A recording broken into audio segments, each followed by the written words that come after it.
Welcome to the first episode of Haunting You, a podcast dedicated to helping home hunters create the haunted house of their dreams. I'm your host, John Schell. And I'm Keone Hutton.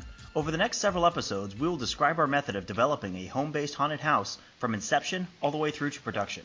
We have been creating haunted attractions together for the last 18 years. And through this podcast, we hope to inspire other like-minded Halloween enthusiasts to haunt their homes using some of the lessons that we've learned the hard way. That's right. I started haunting my house when I was in 6th grade. The previous Halloween, I had done my last time trick-or-treating, and I went to a neighbor's house who had set up this, they thought it was really spooky, haunted tunnel going up to their front door. They had hung up sheets, and then as trick-or-treaters came by, they would move the sheets around and make spooky noises like, ooh!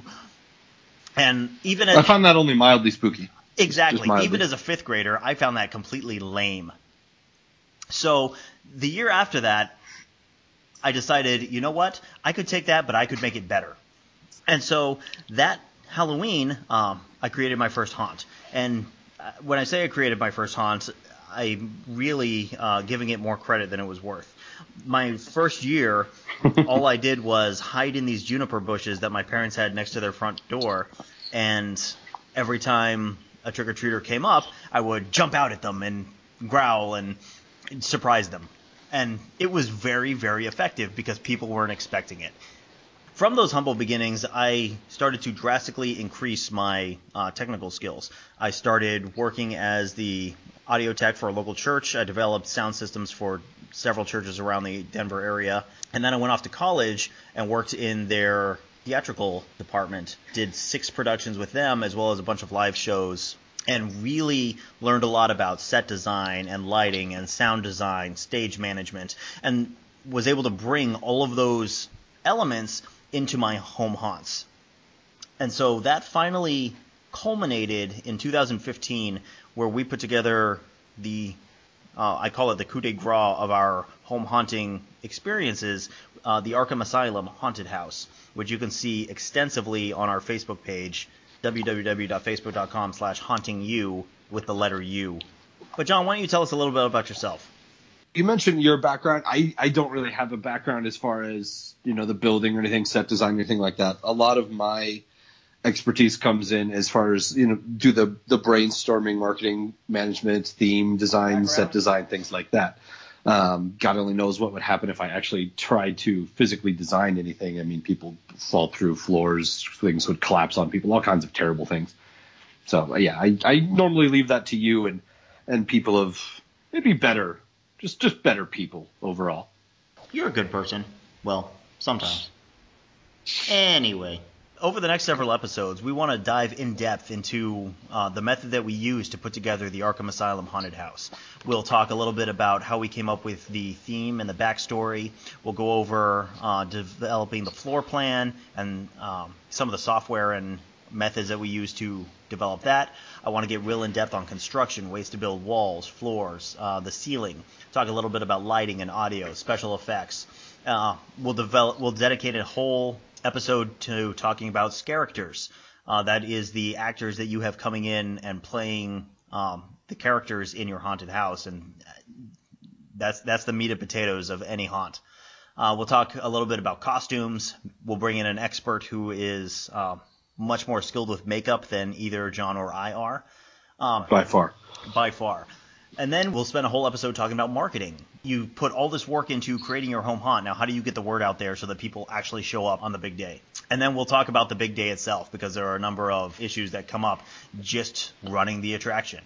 And, of course, we'll have to talk a little bit about cleanup, because once you've done all of this, now what do you do with it all for the rest of the year? A lot of times you'd like to leave it up, but most of the time the homeowners, they don't really go for that. My homeowners association was never very supportive of my home haunting efforts. It's disappointing, really. Absolutely. Just hurts. So let us tell you a little bit about the Arkham Asylum haunted house, and this is by far and away the largest design haunted house we've ever undertaken.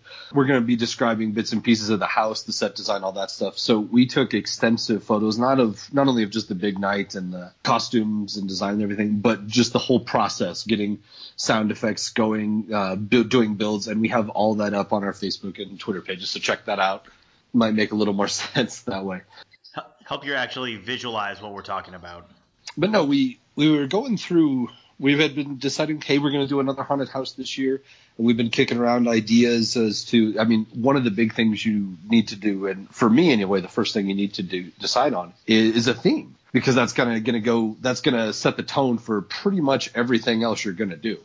Yeah, the previous year we had done a like zombie apocalypse type theme, Classic. And it was a humongous hit. Walking Dead was super popular, and the kids absolutely loved it. We even had one kid who was dressed up as Daryl, had the crossbow, and so he came in and was shooting at our zombies, and we had just had a great time. It was a lot of fun.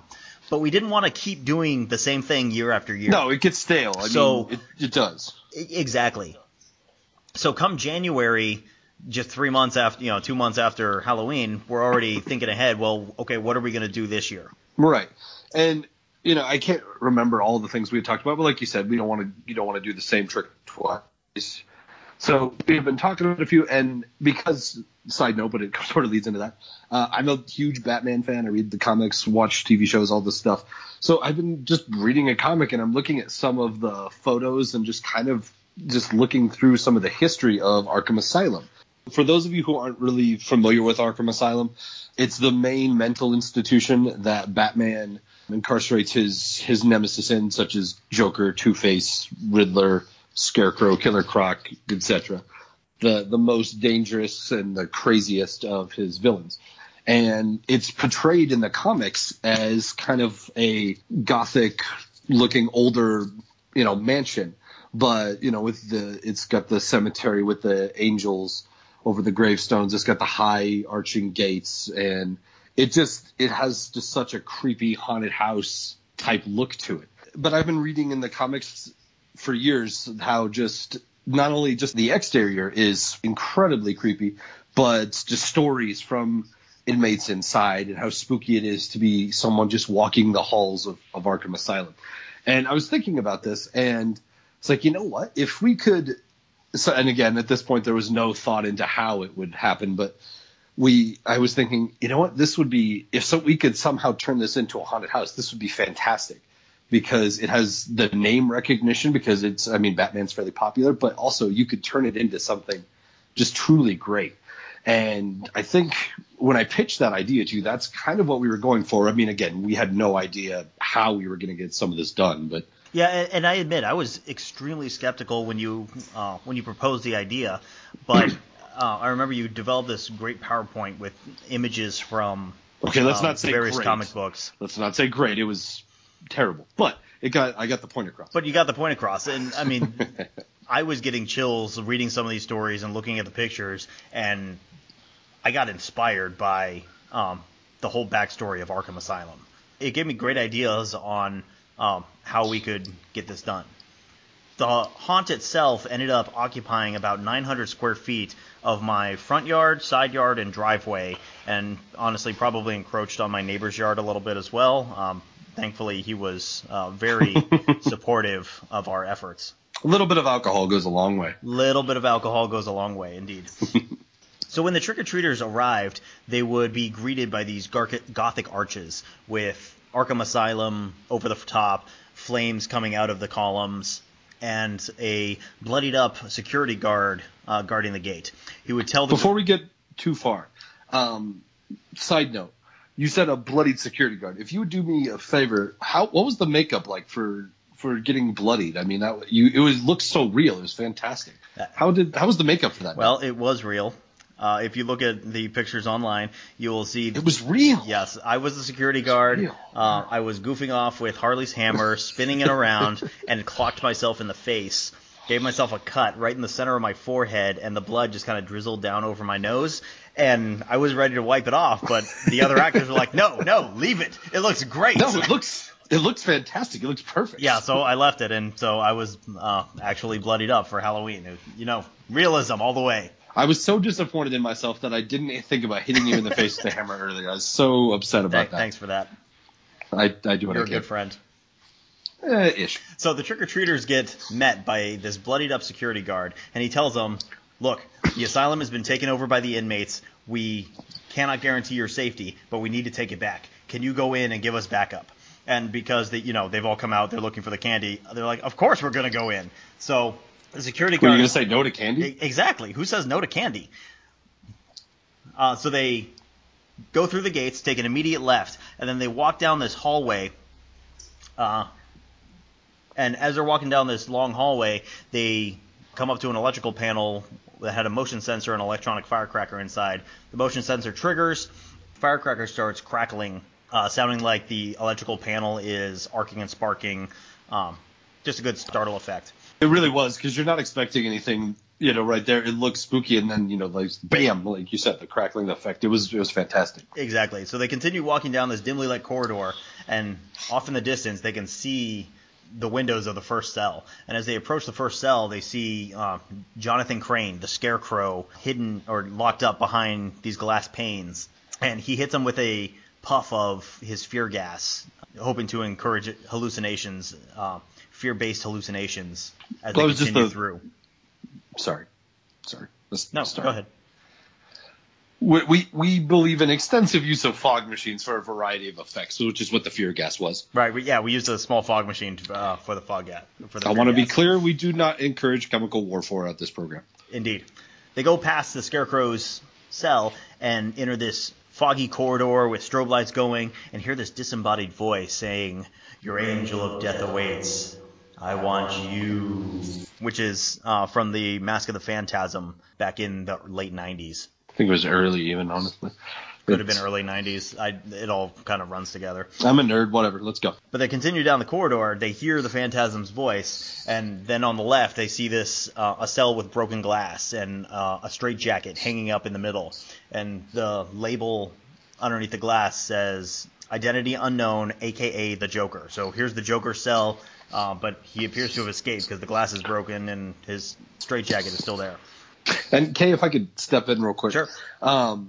And one of the other things that I was thinking, so while they're going through the corridor, and this isn't just this portion, but throughout the entire corridor of the house, one thing we had throughout the haunted house, we had installed little speakers just all throughout the house, and we had gotten some audio of Joker speaking from a book called, he's doing a monologue from a book called The Killing Joke.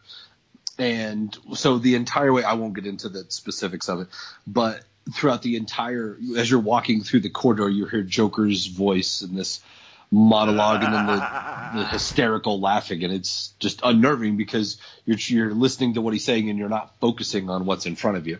Exactly. Good point, John. So while the guests are distracted by looking into Joker's cell, that's when the Phantasm comes up and gives them a good scare. The guests make it past the Phantasm successfully, and then they enter the morgue. And you can tell it's the morgue because you've got the doors on the wall going for the refrigerators. You've got an operating table, and lo and behold, there is an autopsy happening as the guests come in.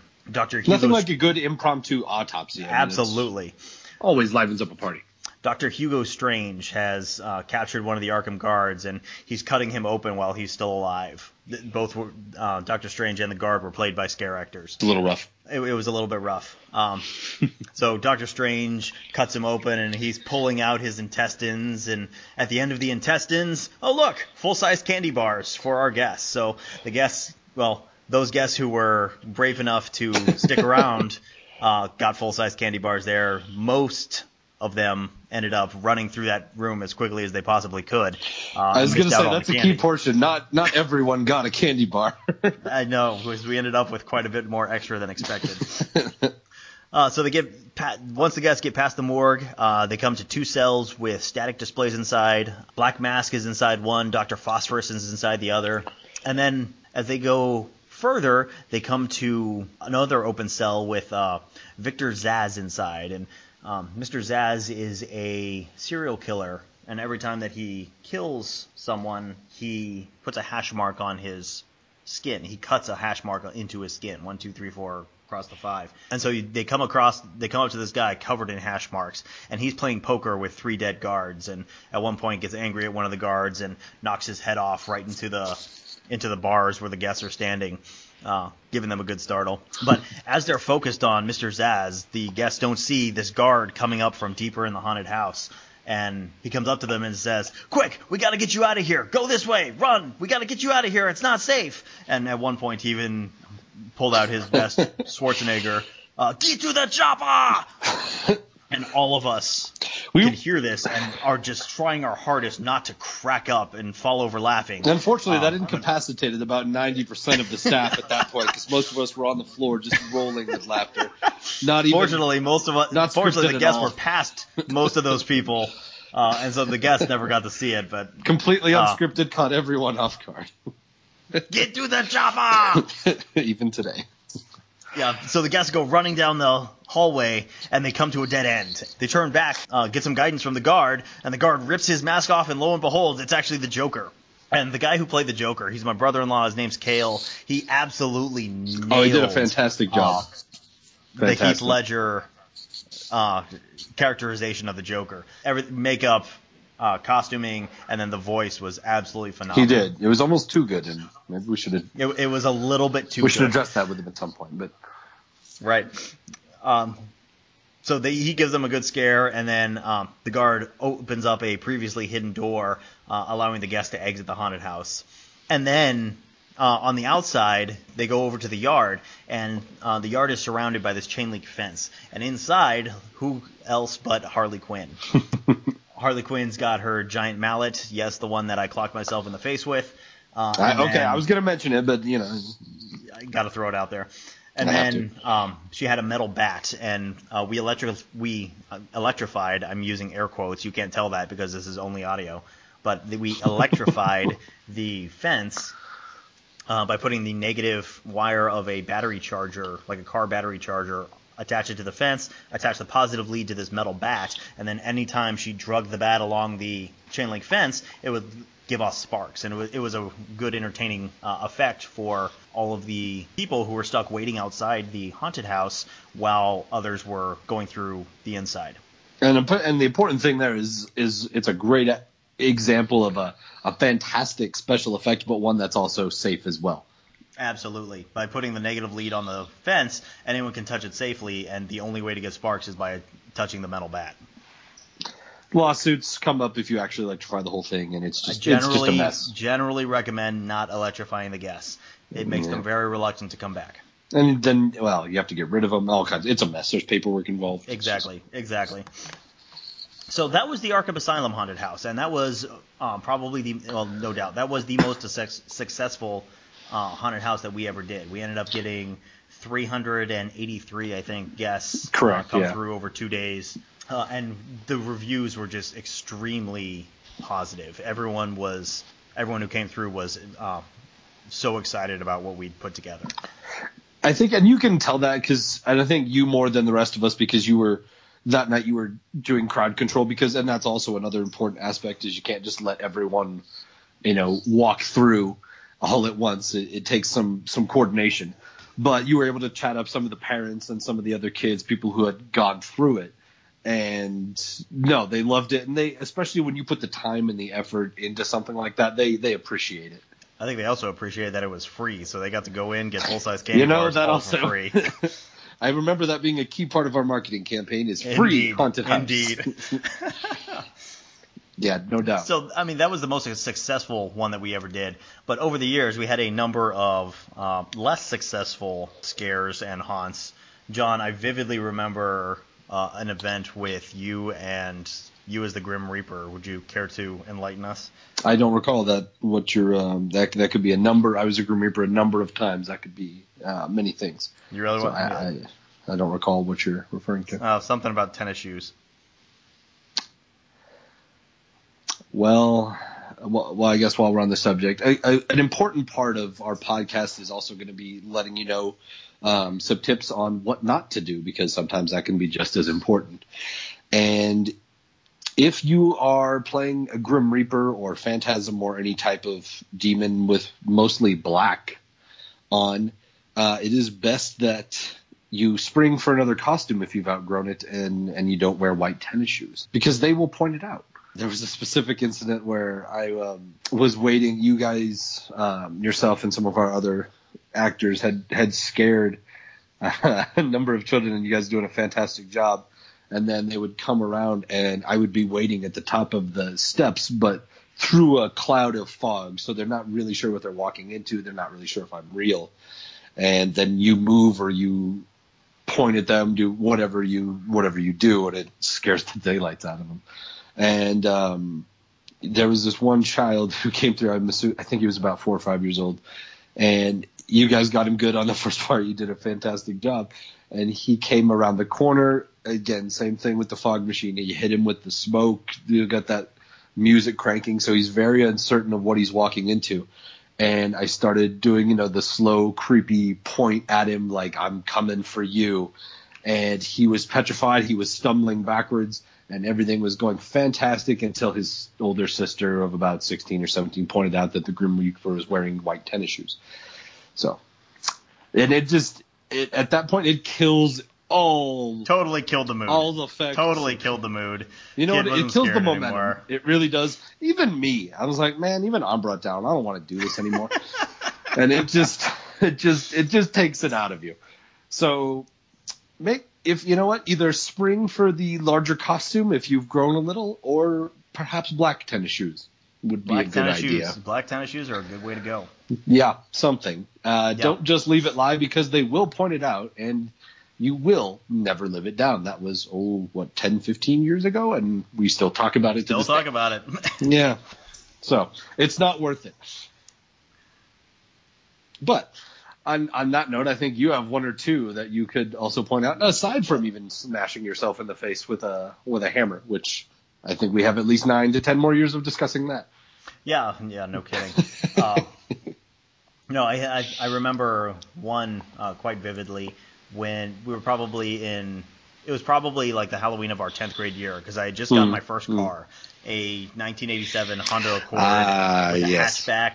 I loved that car. It was an absolute piece of junk, but I loved it. I'm glad you said it. Yeah.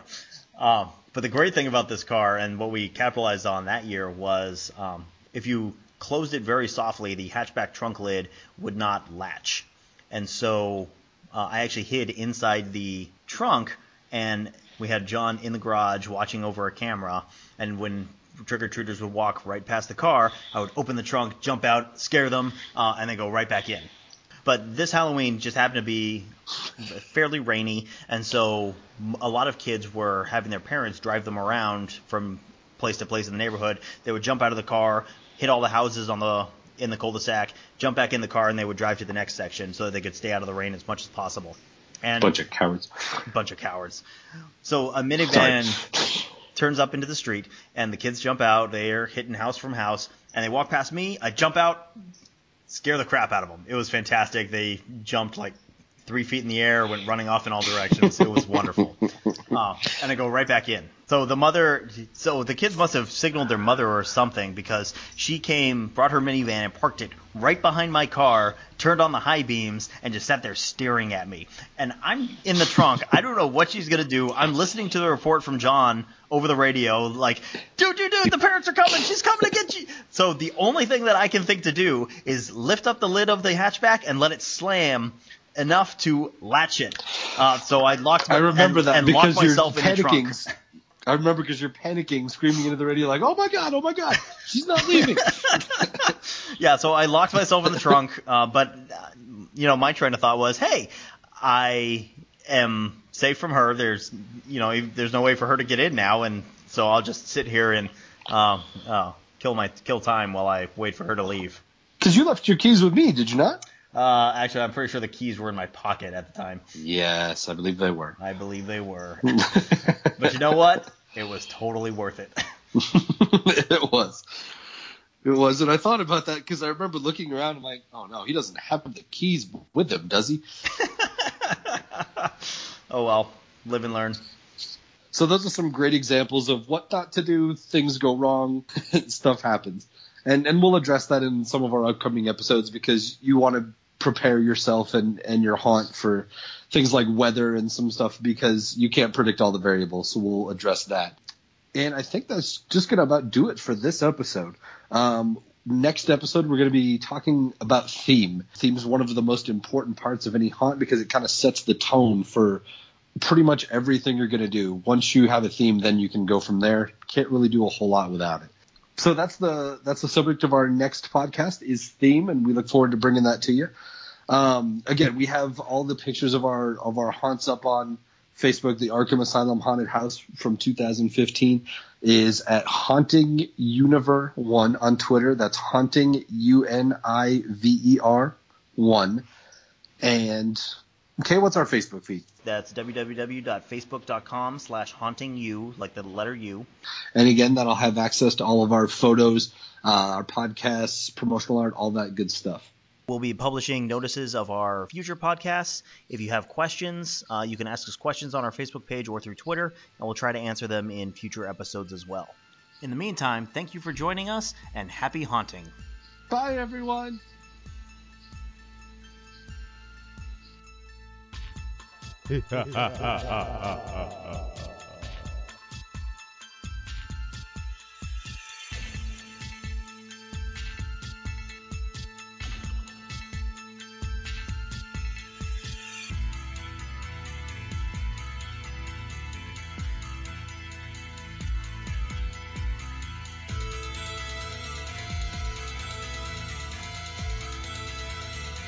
Haunting You is a production of the Rocky Mountain Home Haunters, LLC.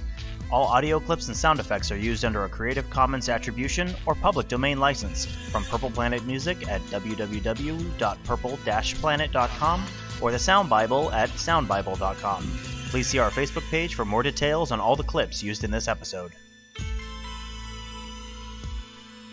Haunting University can be reached via Facebook at www.facebook.com/hauntingu with the letter U, or on Twitter using the handle @HauntingUniver1. That's Haunting UNIVER1.